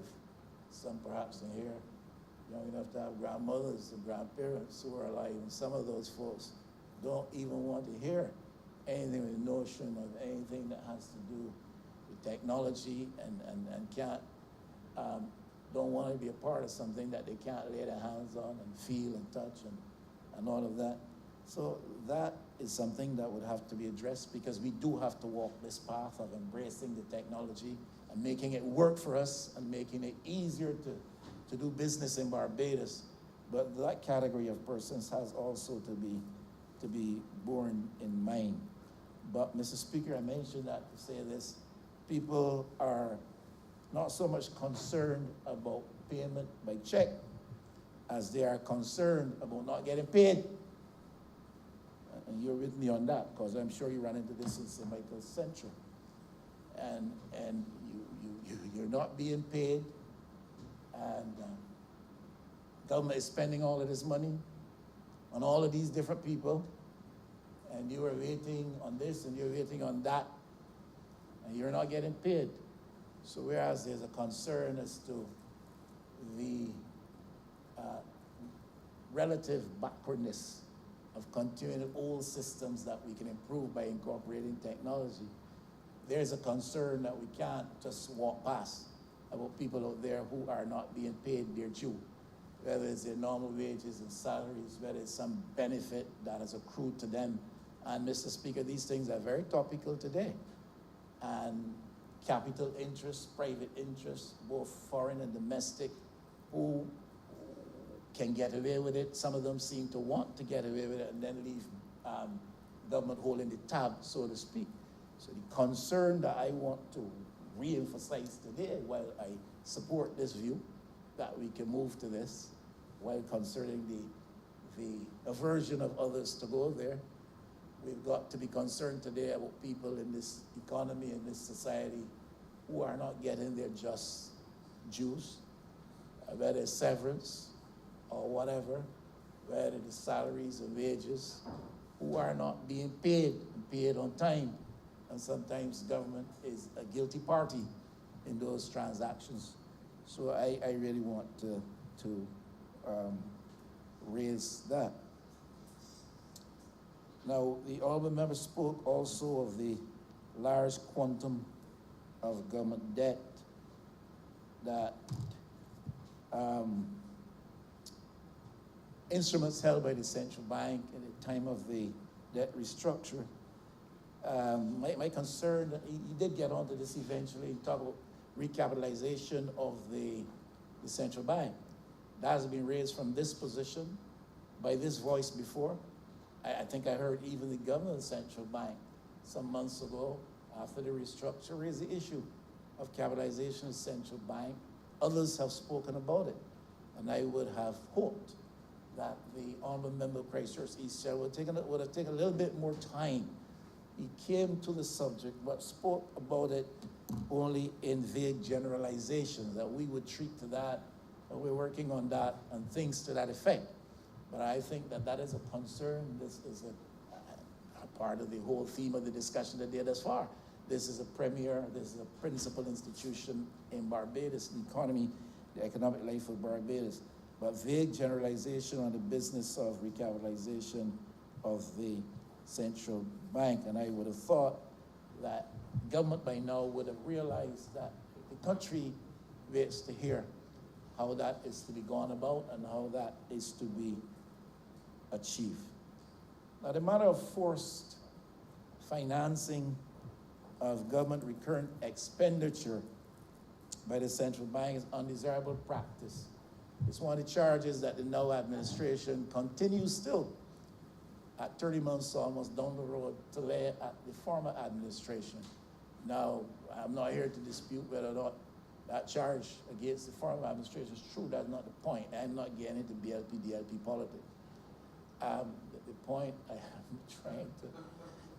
am trying to point to is that it is an undesirable practice. Whenever it happens, under whatever administration it occurs, it is an undesirable practice.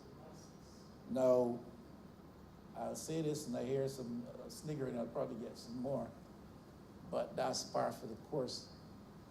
You know, I agree that's an undesirable practice, and that there was too much of that in recent times, where the central bank, almost out of a sense of force, was made to finance recurrent government expenditure.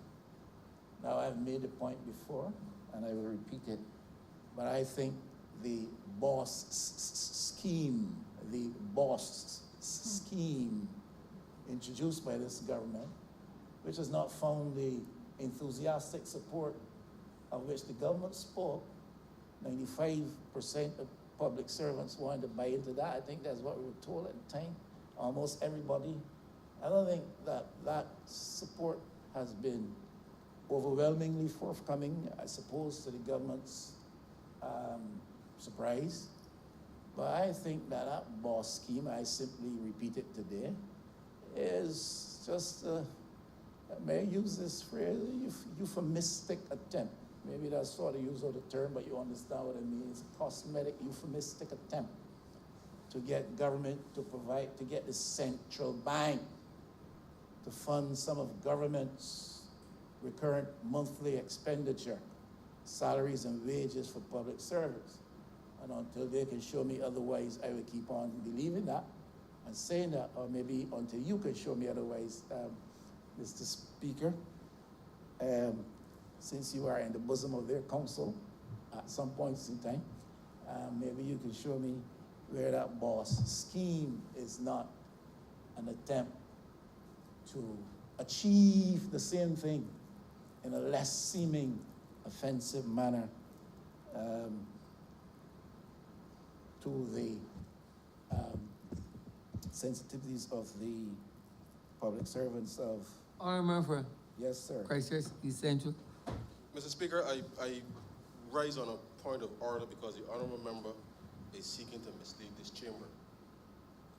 The Central Bank of Barbados serves as a clearinghouse to facilitate those bonds that public servants wish to sell onto the secondary market with respect to being able to get the cash that they need for their salaries.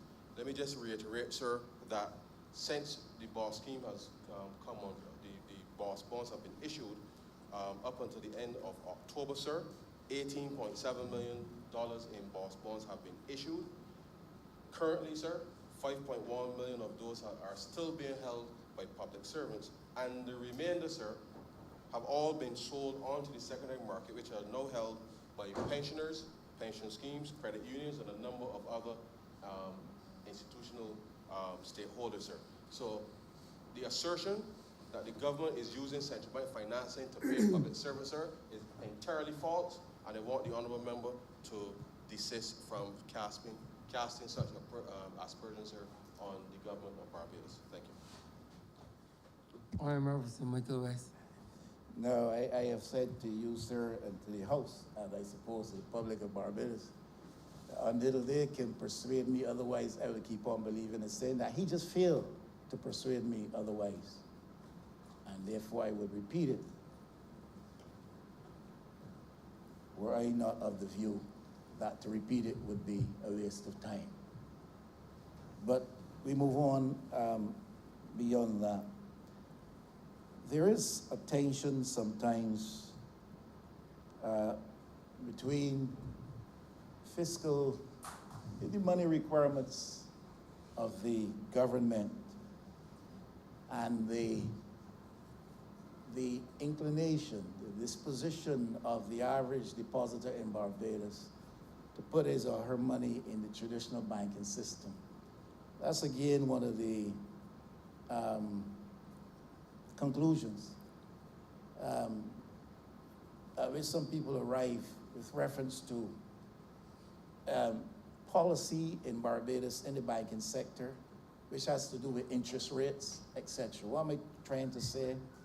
The view is held that very low interest rates persist in the traditional banking sector in Barbados today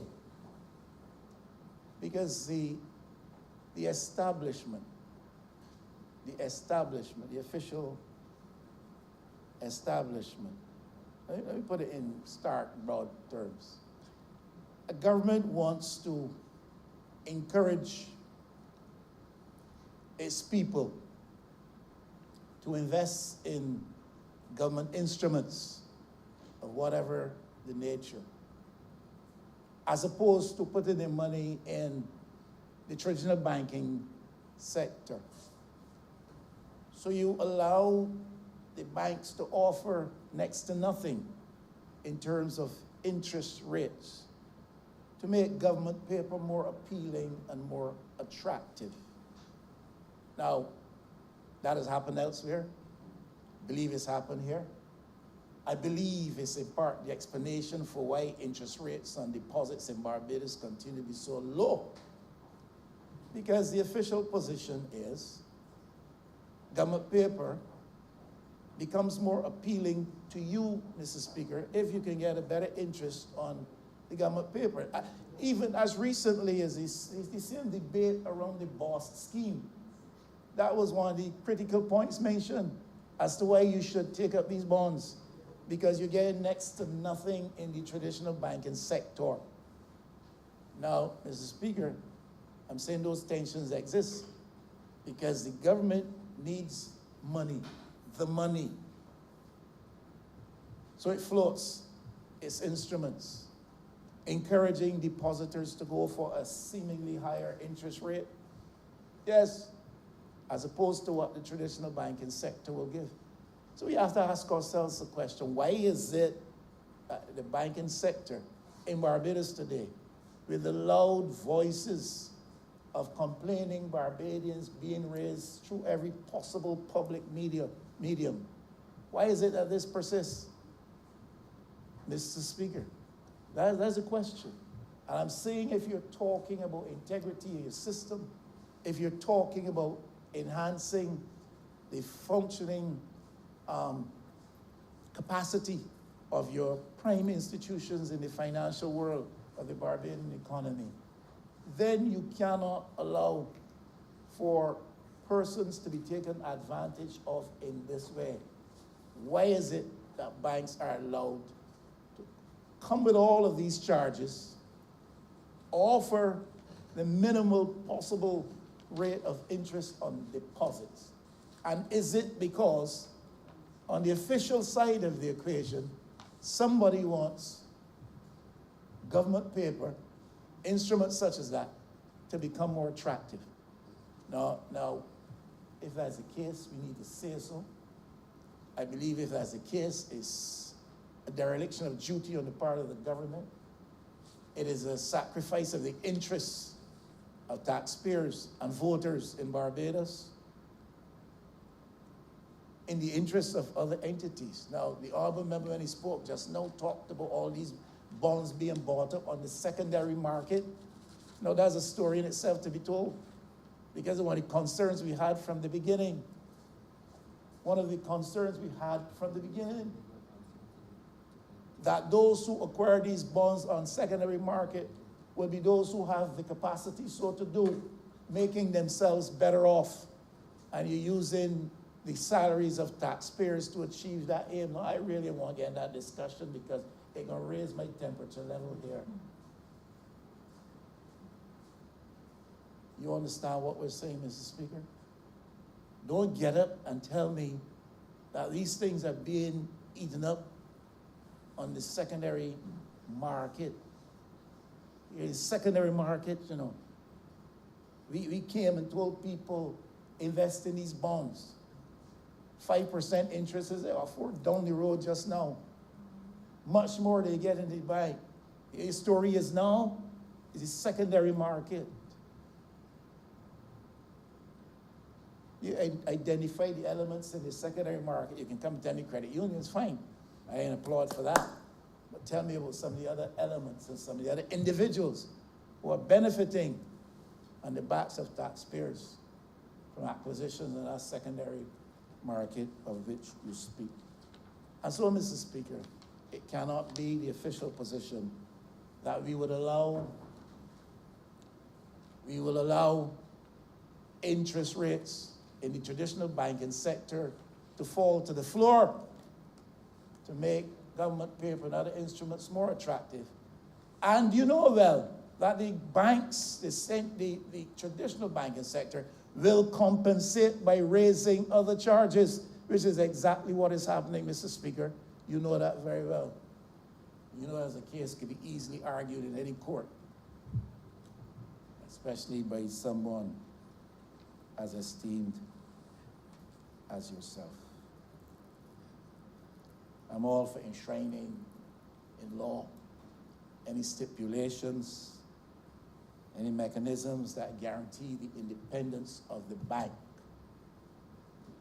That independence can't be unchecked, but that independence cannot be by means either of cosmetic arrangements, which still will allow Minister of Finance, by extension the government, to make the governor of the central bank a feeble creature of its wishes or of its policies. So the nature of the appointments may involve the political process, but the performance of its functions should be protected from that political coercion. I'm simply saying there's a tension between the two. You've got to come down somewhere. And the balanced position is make sure that the appointments process is as free as possible of political influence. And when it comes to performance, make sure that it is not that the governor or the principals of the central bank are made subject to coercion from those whose agenda is primarily or principally a political one. I think that with respect to the central bank, respect to some other premier institutions, especially financial institutions, other institutions as well, we've got to make sure that there's a broad-based system of appointment, broad-based mechanism of appointments for senior officials. We've changed, Mr. Speaker, as you well know, the process for appointment of people, Judicial Appointments Commission, I think that's what it's called. And that's an improvement on what we had. But if you look at that in objective and dispassionate terms, you will still see that it leaves the system open to political influence. We've got to find a way of balancing these things such that we get the best out of our institutions and we get the best out of our functionaries in those institutions, while at the same time providing the best situation for the government to effect public policy in the interest of Barbadians. Now, that is really where I come down. There's excess liquidity in the banking system. And maybe this was not the occasion, but the honorable member didn't address this. Excess liquidity in the banking system is a big problem in Barbados. I've heard the government, I've heard the honorable Prime Minister many times make reference to that and how that money should be used for investment here in Barbados, and that people with the means should access that funding to get growth in the Barbadian economy. But there's excess liquidity in the banks. There's a reflection of our lack of growth. Now, Mr. Speaker, this will not be taken easy by the ears that hear it, but the excess liquidity in the banking system, which was pre-May 24th, 2018, still exists today. It still exists today. And it is indicative of a lack of growth or growth impetus in the Barbadian economy. And I say again, for the time, if may be properly recorded in our records, I say again, Mr. Speaker, I say again, the government can't be simply about boasting about foreign reserves increase, debt restructuring success, these things. We have to be talking about growth. And as long as there's an absence of impetus for growth, and this is pre-COVID, COVID's made it worse. As long as there's impetus for growth, you will have that situation of liquidity in the banking system, Mr. Speaker. Government has to deal with that. As long as there's a wage stall operating across Barbados, a stall on wages, and in a context where the cost of living has gone up, in a context where certain taxes have gone up, as long as there's a stall on wages, Mr. Speaker, you're going to have that liquidity in the banking system. Mr. Speaker, you don't earn enough. I'm not talking about you, sir. You don't fall into this category. If a person does not earn enough, you'll put yourself in debt that you can't repay. So liquidity in the banking system is reflective of lack of growth, a stall on wages in Barbados, even at the level of government. These are serious things. These are true things. Business failures, pre-COVID, during COVID. Bridgetown, I say again, was closing down before COVID, Mr. Speaker. You passed through there. Bridgetown was closing down before COVID came, still closing down.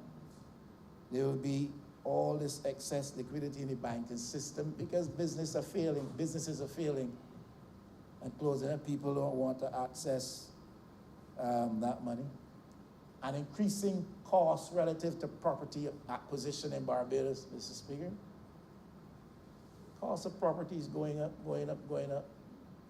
Fella can't afford that, not even going to attempt to borrow that, even if he can qualify for the loan. Get too much, there you got your repair. I'm saying that there is a convergence of factors operating in the Barbados economy that is dampening the appetite for credit from the banks, and therefore that excess liquidity will continue to exist.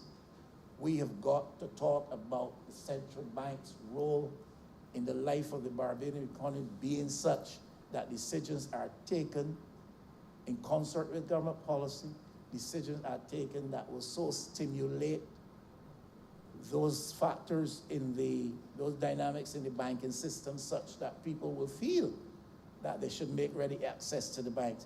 But it must also be policies that create the environment that people can earn more, that people can find work. But it's not only unemployment, Mr. Speaker, did I mention that? It's underemployment as well, chronic underemployment in Barbados. So you don't have a job. If you had one before COVID, you don't have it now. Or if you had one, you're still holding on to it, you're not being paid enough, you're underemployed, chronic problem in Barbados. There will always be that situation. of excess liquidity in the banking system. What is the role of the Central Bank of Barbados in trying to ensure that the climate in which we operate here with reference to the economy is such that businesses can thrive, that households can be brought to better well-being, that government policy can be so effective that they popularly, positively benefit people? These are the things I'm concerned about. I think that I shall stop there, Mr. Speaker. For now. Honorable Leader, Government Business. Thank you, Mr. Speaker. I beg to move the suspension of the sitting until 2 p.m. The question is that this honorable chair will be suspended until 2 p.m. All those honorable members in favor, please say aye. Those against, please say no. Me think the ayes have it. This honorable chair stands suspended until 2 p.m.